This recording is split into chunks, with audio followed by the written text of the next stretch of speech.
ancrage du numérique dans la gouvernance des établissements qui me semble particulièrement intéressant.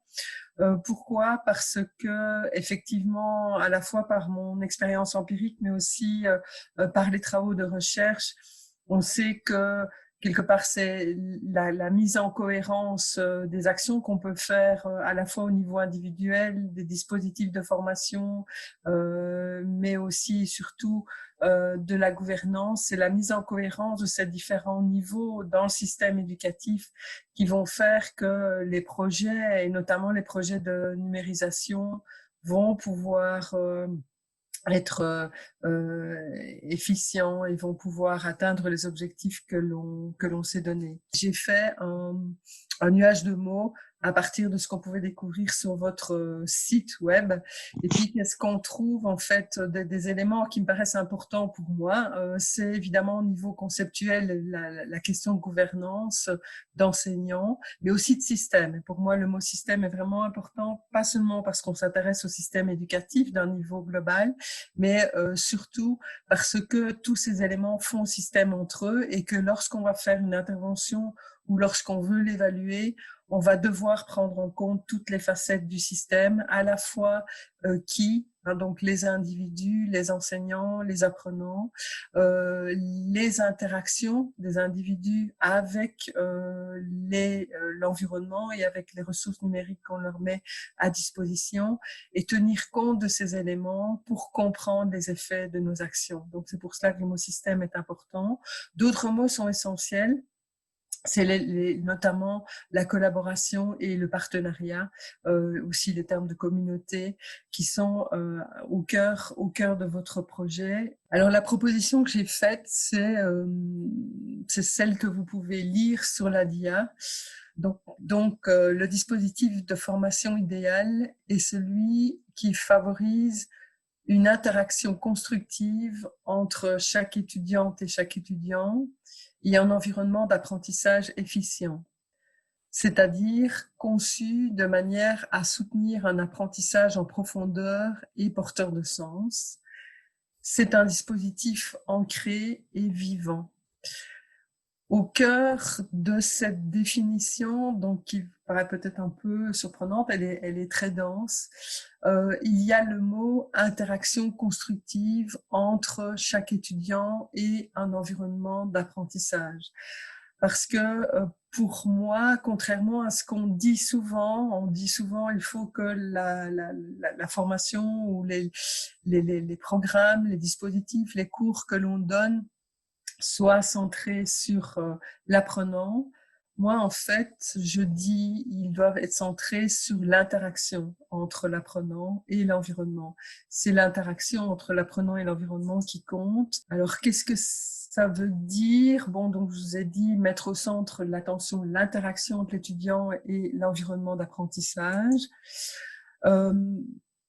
Pourquoi? Eh bien parce qu'on s'est rendu compte dans nos travaux de recherche que ce n'est pas, par exemple, une plateforme d'enseignement ou tel outil numérique qui va faire, par exemple, que l'apprentissage des étudiants va être efficient, va se réaliser en profondeur. C'est plutôt la manière dont chaque étudiant va se représenter l'environnement numérique de l'institution à la classe en passant par le programme et les ressources à disposition.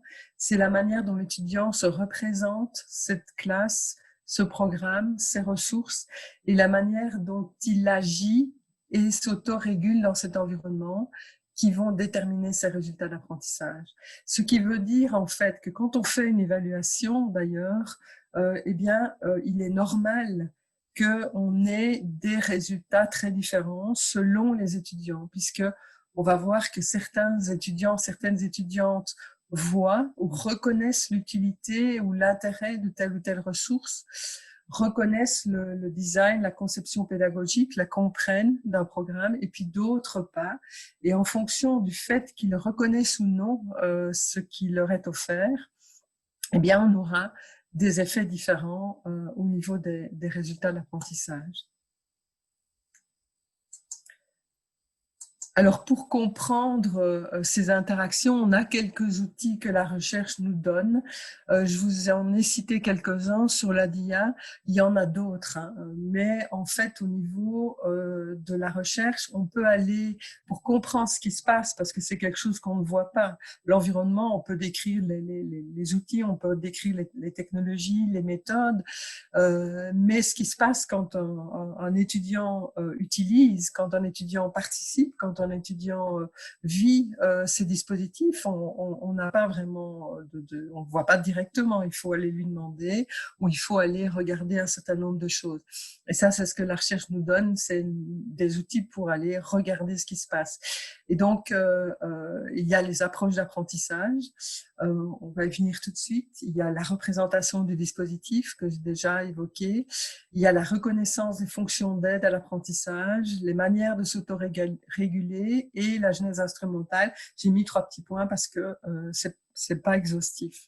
Alors, juste au niveau des approches d'apprentissage, je trouve intéressant de vous en dire un mot, parce que c'est un élément qui est assez facile c'est une donnée qui est relativement facile à recueillir. Il y a des tests standardisés qui permettent de le faire, où on peut simplement aussi poser la question aux étudiants.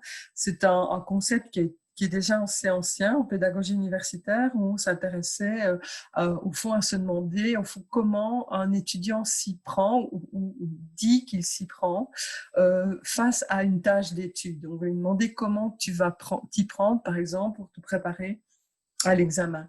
Et puis, en faisant les analyses des réponses des étudiants, les chercheurs ont découvert au départ 2 grandes approches.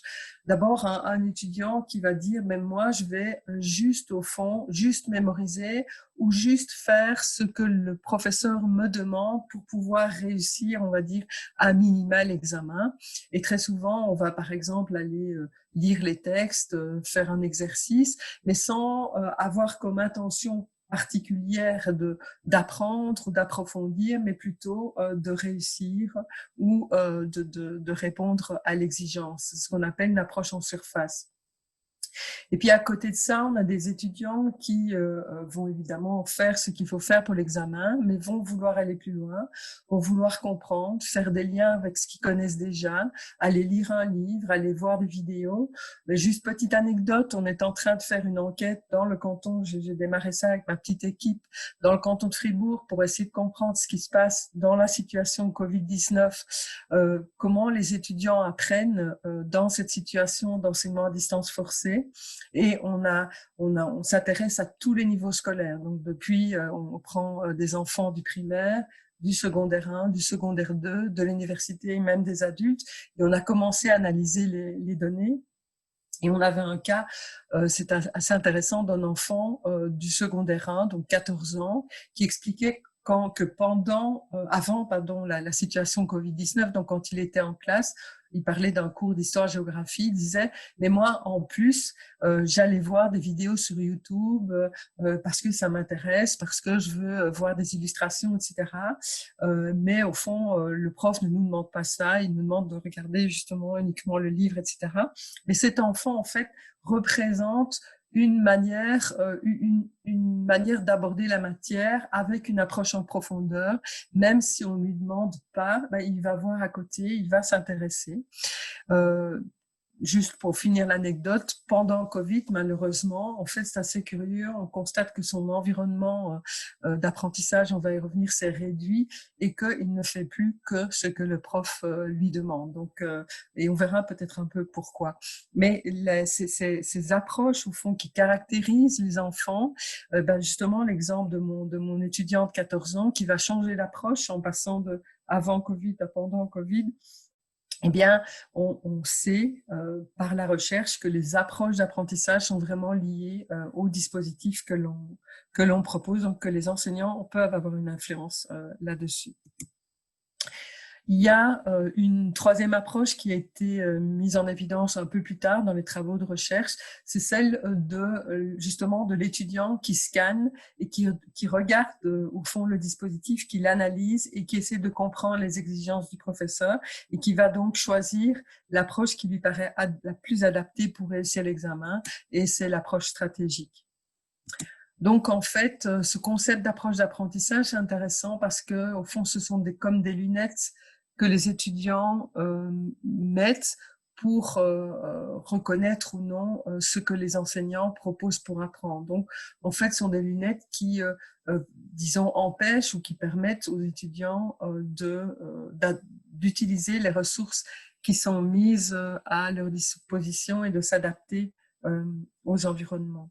Quand on fait une recherche aussi sur l'évaluation d'un dispositif, donc on regarde toujours cette interaction entre l'apprenant et le dispositif, on peut aussi, c'est un peu plus compliqué, hein, s'intéresser à ce que fait l'enfant ou ce que fait l'étudiant, et notamment les manières de s'autoréguler et en particulier ce qu'on appelle l'autorégulation environnementale, c'est-à-dire la manière dont les personnes utilisent les ressources de l'environnement pour apprendre. Et je pris un petit exemple un extrait d'une publication de Laurent Connefroy qui a beaucoup travaillé sur l'autorégulation, donc comment je peux vraiment me réguler moi-même, et notamment dans l'utilisation des ressources.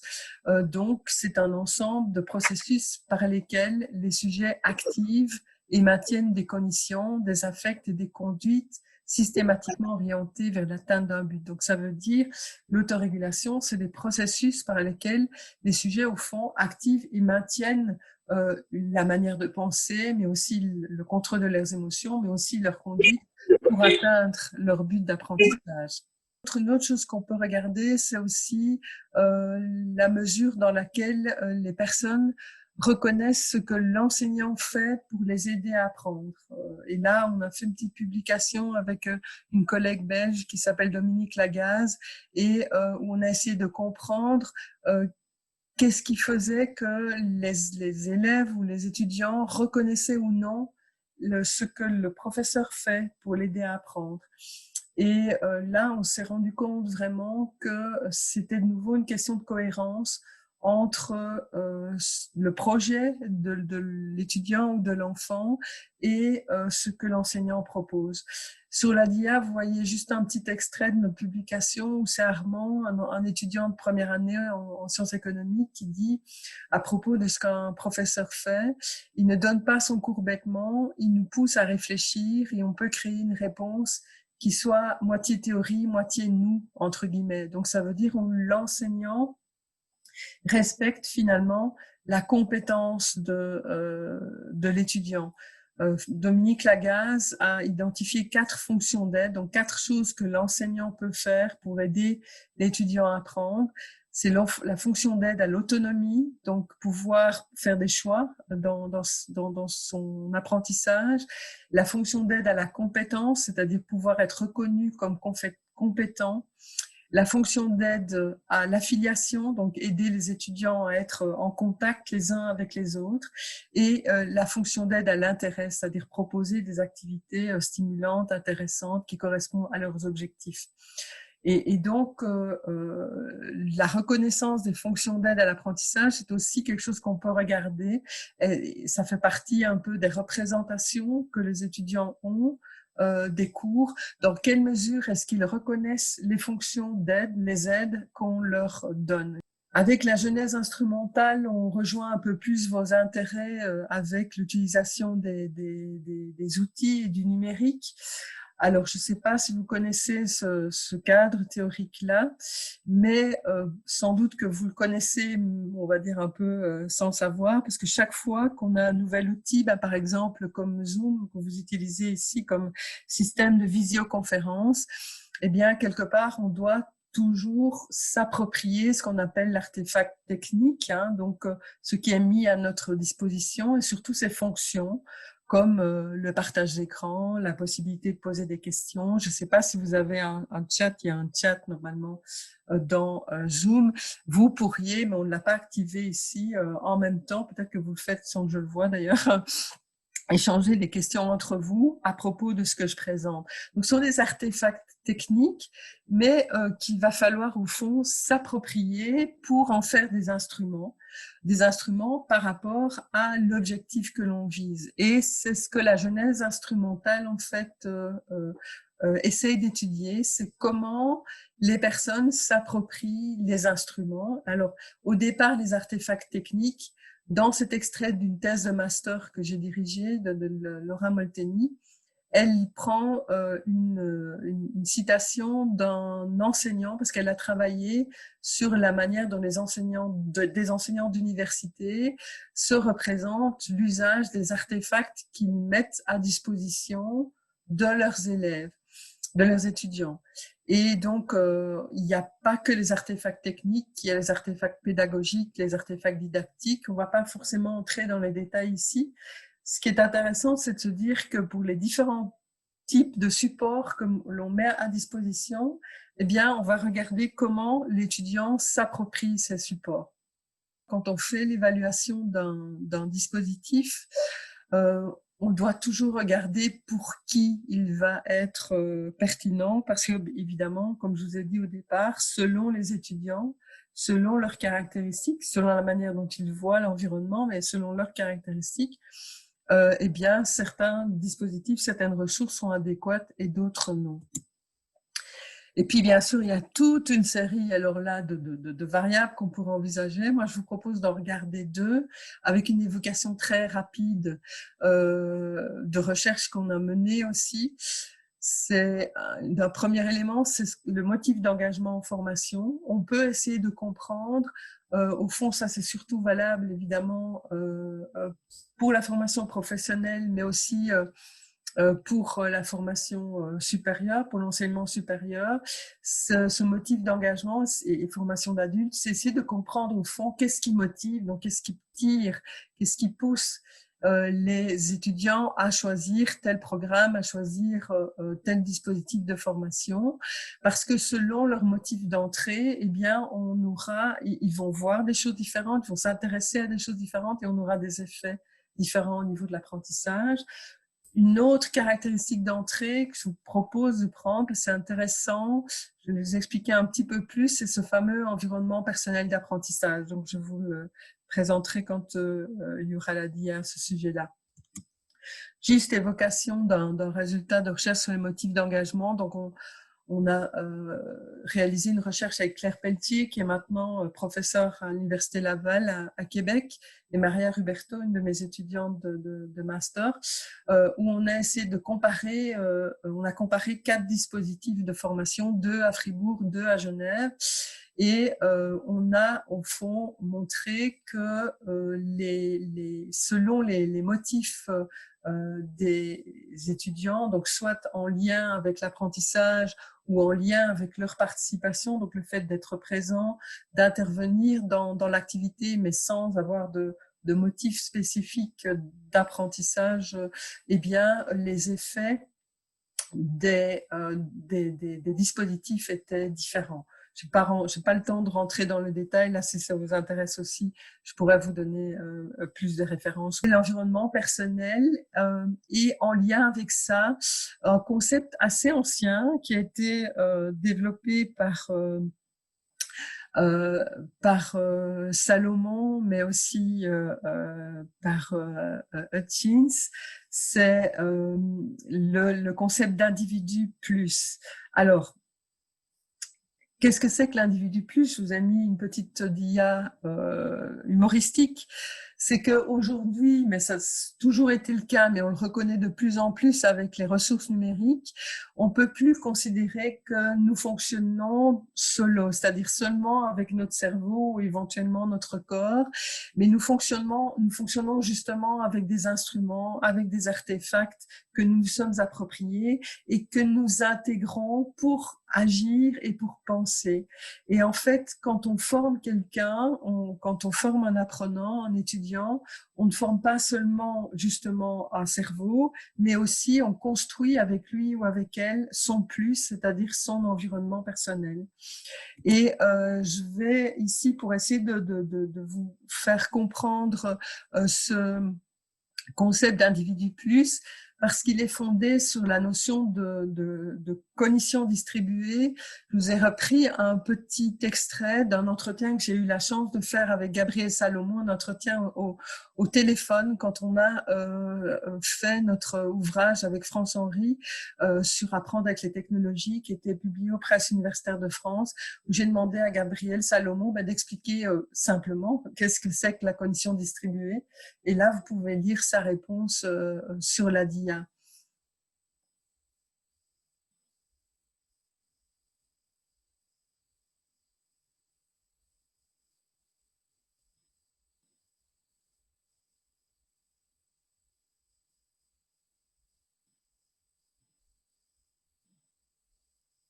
Donc, c'est bien l'idée, au fond, que le travail n'est pas fait simplement par nous, mais avec nous. On fait avec nos outils, on va dire, numériques. On constitue quelque part une équipe qui travaille avec nous.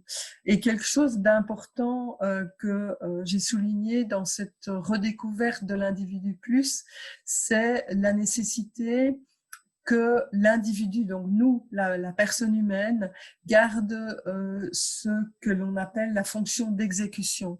C'est-à-dire que, bien sûr, le travail est distribué avec l'ordinateur, avec les applications, avec les logiciels, mais en fait, c'est nous, c'est l'humain qui doit garder le contrôle du choix des fonctions prises en charge par d'autres ressources. Et ça, c'est très important dans la formation des jeunes aujourd'hui. Alors, pour ça, ceci, c'est simplement une illustration de l'environnement personnel de l'étudiant. Et donc, Perkins, donc, qui a apporté ce concept d'individu plus, va considérer que l'environnement est un véhicule de pensée, c'est un outil de pensée partagée. Il apprend, comme je vous l'ai dit, comme l'individu, et la connaissance, au fond, notre connaissance va dépendre de la possibilité qu'on a d'accéder aux connaissances qui sont dispersées comme ça sur un certain nombre de supports. Et comme je vous l'ai dit, la fonction d'exécution est centrale. Je vous ai dit que comme disons, connaissance de l'apprenant, comme variable qui nous permet de caractériser l'étudiant, le PA est important. Pourquoi? Parce qu'on pourrait très bien, quand on évalue toujours un dispositif, on essaie d'en comprendre les effets, essayer de prendre des informations avant d'utiliser des nouvelles ressources numériques ou avant de faire entrer les étudiants dans un nouveau programme, essayer de modéliser et de comprendre leur environnement personnel d'apprentissage. Donc là, il y a la DIA de l'ancien environnement, là avec les bouquins, mais enfin ça existe toujours, et aussi les notes écrites. Mais bien sûr, il y a, s'y rajoutent les ressources numériques. Pour modéliser les environnements personnels d'apprentissage, nous avons, enfin pas nous, enfin avec lui bien sûr, c'est avec Joris Felder qui est un de mes docteurs, donc il a publié sa thèse l'année passée. Il a publié un langage de modélisation des environnements personnels d'apprentissage qui est très puissant. Et il y a un logiciel aussi qui permet de modéliser. Donc là, vous avez juste une image de ce qu'on peut produire avec ce logiciel. Là aussi, je ne vais pas rentrer dans les détails. Ce que je veux vous attirer plutôt votre attention sur le fait d'être attentif à ça. C'est-à-dire simplement de vous demander avec quelles ressources et comment mes étudiants apprennent avant le cours ou avant le programme et comment cet environnement personnel d'apprentissage va évoluer. Donc vous aurez dans les références, il y a un article tout récent où au fond sa méthode de modélisation est vraiment expliqué pas à pas, presque comme une recette de cuisine. Et donc, si ça vous intéresse, vous pourrez y avoir accès et bien sûr, vous pourrez aussi me poser des questions là-dessus. C'est indépendamment du fait qu'on parle de flip classroom, de classe inversée, de dispositifs hybrides ou de tout autre type de dispositifs, de problem-based learning, de cours par projet, de cours mandat, de toutes les terminologies qu'on peut utiliser. Ce qui est important et fondamental pour pouvoir en tirer des leçons, donc savoir qu'est-ce qu'on fait, c'est d'essayer de décrire et de partager surtout avec les autres chercheurs et les autres enseignants ce qu'on appelle le learning design, ce que Regelutz et Karchelman appellent le learning design. Ça veut dire quoi? Mais ceci qui caractérise spécifiquement cette méthode. Donc, c'est écrit en anglais sur la DIA. Donc, le système de méthodes qui sont fréquemment utilisées ensemble dans un enseignement de haute qualité et les situations dans lesquelles ça marche si bien. Donc, ça veut dire décrire le learning design, c'est pas seulement dire dans une classe inversée, il va y avoir les éléments de transmission qui sont proposés à l'avance aux étudiants et puis des activités en présence, ou dans un dispositif hybride, on va faire des activités en présence et à distance. Ça, c'est vraiment, je dirais, l'arbre qui cache la forêt. Il faut vraiment qu'on arrive à montrer comment ça marche ensemble. Et donc, des types de dispositifs hybrides ou des types de classes inversées, parce que l'étiquette ne suffit pas pour comprendre l'effet d'un dispositif, d'un environnement particulier. Sinon, on ne sait pas de quoi on parle. Et toutes les recherches qui vont vous parler d'usage de l'ordinateur en général, d'usage de plateformes d'enseignement, de techniques, de télévision, de tout ce qu'on veut. Si on peut avoir toute la panoplie des technologies qui ont suivi. Si elles ne regardent pas le learning design, je dirais ça ne sert à rien, puisque vous savez très bien que si vous regardez même les dispositifs hybrides, on va le voir tout de suite, il peut y avoir vraiment des types très différents avec forcément alors des effets différents. Qu'est-ce qu'on sait quand même justement sur le learning design d'environnement efficient? Sur cette dia-ci, j'ai donné à disposition le PowerPoint, donc vous pouvez regarder plus en détail.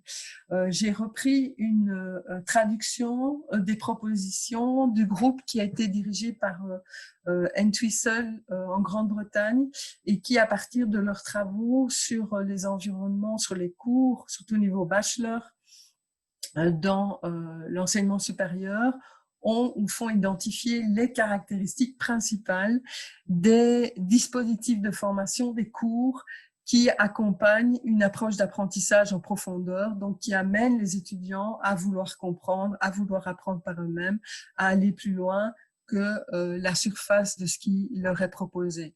Je vous propose pas de prendre chaque point l'un derrière l'autre, parce que ça prend du temps, mais vous pourrez les redécouvrir après. Et puis, je pense qu'en lisant la DIA, on comprend bien qu'est-ce que ça veut dire, qu'est-ce qu'il y a derrière chaque dimension.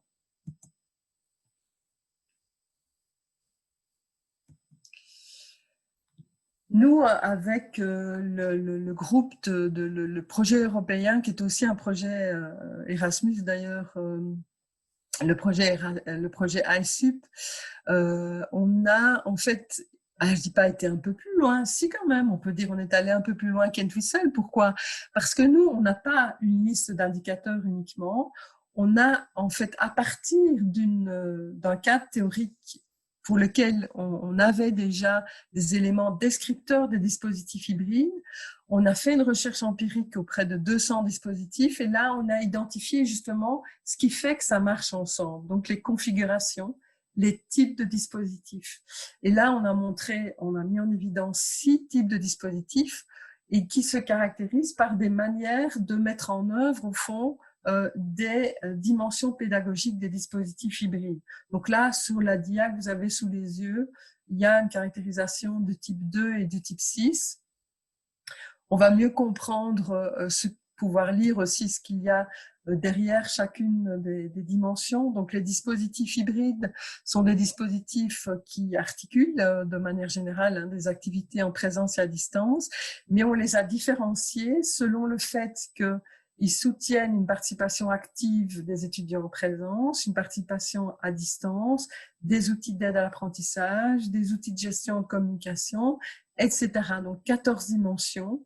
À partir de l'analyse statistique, on a mis en évidence que on pouvait faire des groupes comme ça de dispositifs différents. Qui sont caractérisés et que vous pourrez retrouver sur le site web d'iSup, où vous avez toutes les publications. Et vous avez aussi un outil, alors je vous invite, si ça vous intéresse, un outil d'auto-positionnement. Donc, vous pouvez aller dans l'outil d'auto-positionnement, répondre à 14 questions et voir au fond à quel dispositif votre dispositif se rapproche le plus. Et puis, vous avez aussi des petites vidéos qui montrent des témoignages d'enseignants qui ont mis en œuvre ces dispositifs. Au niveau des effets maintenant, donc là, on arrive à la fin de cette définition. Un apprentissage en profondeur et porteur de sens.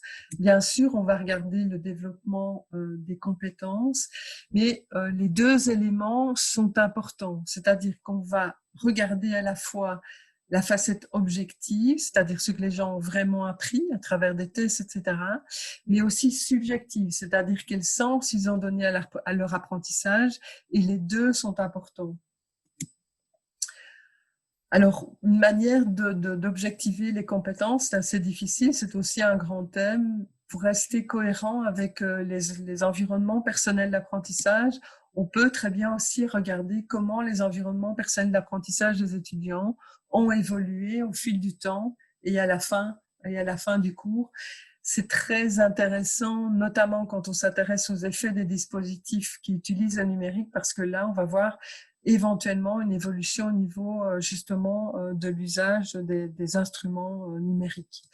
Bien sûr, je vous rappelle aussi que pour l'évaluation des compétences, c'est un modèle d'un collègue belge également, Philippe Jonard.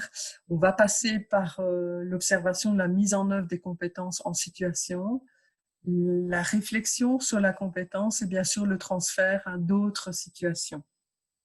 C'est une autre référence que vous trouverez dans les ressources. Donc là, je vous ai déjà dit, la phase subjective de l'apprentissage est importante. Donc, on reprend ici l'ensemble de la définition de ce qui est important pour repérer un apprentissage en profondeur.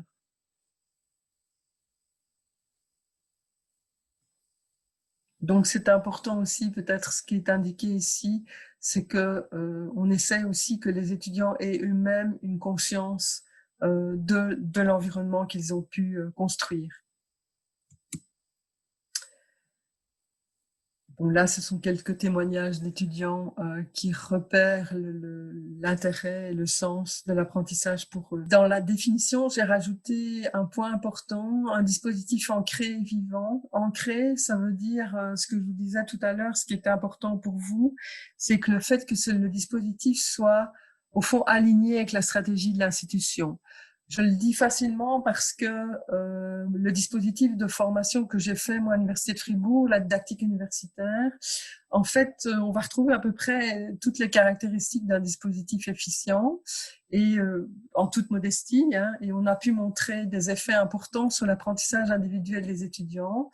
Mais malheureusement, j'ai pu aussi montrer que ce dispositif n'est pas ancré avec la stratégie de l'enseignement de l'institution parce qu'elle n'est pas vraiment développée et parce qu'il n'y a pas de valorisation de la formation, notamment pour la promotion des étudiants, puis il y a aussi des enseignants, puis aussi d'autres supports qui manquent. Et donc, un dispositif qui n'est pas ancré, c'est un dispositif qui reste une enclave, donc qui reste, c'est un mot qu'on connaît bien en Suisse parce que en fait c'est comme un bout de canton qui n'est pas intégré au canton, donc c'est un bout d'un autre canton qui n'est pas intégré au canton, donc quelque chose qui reste là, qui est bien, mais qui n'a pas d'effet autour de lui, donc il y a des effets limités. Donc c'est important cet alignement, et là on a besoin bien sûr d'une stratégie institutionnelle, d'un soutien de la part des leaders de l'institution. On a besoin aussi d'une culture qui, par exemple, dans le cas de la formation didactique, qui soutienne la recherche et le développement professionnel des enseignants, etc. Ça, c'est un point. Un deuxième point, c'est qu'un dispositif, il est vivant, donc ça veut dire qu'il ne va jamais rester figé, il doit être évalué pour évoluer. Pour évaluer, il est important de décrire le learning design alors pas seulement de l'institution, mais du dispositif. Et puis adopter un cadre d'évaluation systémique, ça c'est ce que je vais vous montrer. Je vous ai mis la référence de la publication que l'on a faite sur l'évaluation de notre dispositif. Ça, c'est la référence en français. L'article a été aussi, un article sur le même sujet a été publié en anglais dans l'International Journal for Academic Development, qui est aussi intéressant si vous regardez l'anglais, parce qu'il y a d'autres références à des auteurs anglophones qui sont assez intéressants. Je voudrais vous, au fond, en guise de synthèse, vous proposer ce modèle d'évaluation qui me paraît intéressant à appliquer quand on évalue, on va dire, tout type de dispositif de formation, pour regarder quatre grands ensembles de variables que j'ai essayé de vous présenter dans cette présentation. Ce sont les caractéristiques des étudiants, les caractéristiques de l'environnement et en particulier le learning design, avec ces types de dispositifs notamment, ce qui se passe dans l'interaction de l'étudiant avec l'environnement, donc les représentations, les stratégies, notamment d'autorégulation, qui résultent de cette interaction entre les étudiants et l'environnement, et que au fond, ces éléments vont, surtout les variables intermédiaires, donc ces représentations et stratégies d'autorégulation, vont nous permettre de comprendre les effets sur l'apprentissage.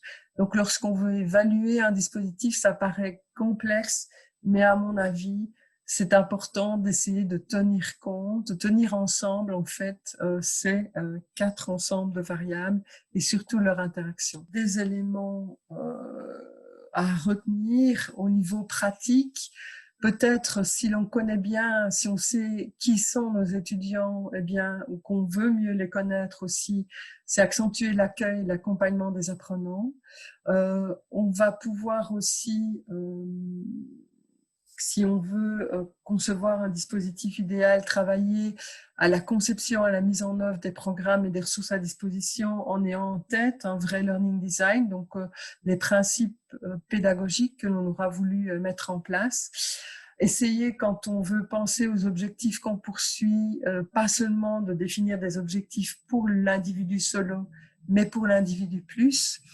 Et bien sûr évaluer les compétences développées, mais aussi le dispositif, et donc le faire évoluer peut-être, et notamment à travers une recherche qu'on peut réaliser pour en comprendre les effets.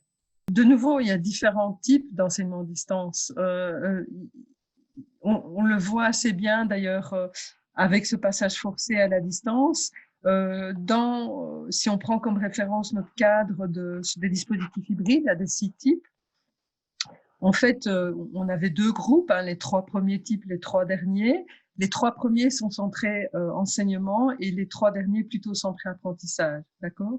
Vous pouvez faire de l'enseignement à distance centré enseignement. Donc, ça veut dire vous centrer sur le contenu, ce que le prof dit, uniquement. Donc, ça veut dire que je vais pas les citer, mais il y a des collègues qui ont passé l'enseignement à distance en s'auto-enregistrant, point. C'est-à-dire pas de forum, pas de questions-réponses, pas d'accompagnement, etc. C'est de l'enseignement à distance. Ça veut dire, c'est, comme Geneviève Jacquinot disait, la pédagogie du tuyau. Ça veut dire on se filme et puis on cause, et il n'y a pas d'interaction avec les étudiants. Alors on dit c'est une caractéristique d'enseignement. Ben non, c'est un type d'enseignement à distance. Alors là, oui, peut-être il y a pas de présence, il n'y a pas de présence pédagogique, il n'y a pas de présence socio-affective, il n'y a pas de présence didactique. Donc ça veut dire que là, on risque d'avoir des effets d'étudiants qui vont être largués, qui vont pas pouvoir poser des questions, qui vont pas pouvoir interagir, être rassurés, etc.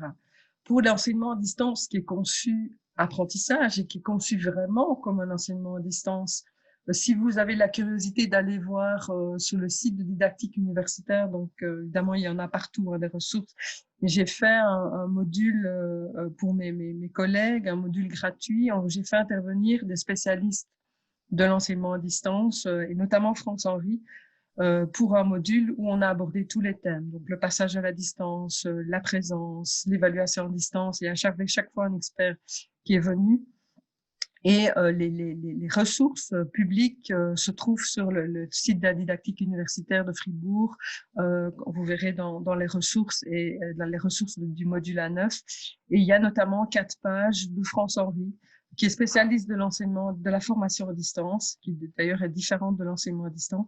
Et là, elle explique vraiment ce que ça peut être une formation à distance vraiment, je dirais, efficiente. Et là, on aura des effets à la limite positifs sur les élèves au niveau, sur les étudiants au niveau psychologique. Donc la réponse, c'est ça dépend du dispositif, ça dépend aussi de l'étudiant parce que il faut quelque part aussi qu'il puisse avoir donné du sens à cette situation qui lui arrive et de voir en quoi le fait de pouvoir poursuivre des enseignements de ce type-là sert son projet, etc.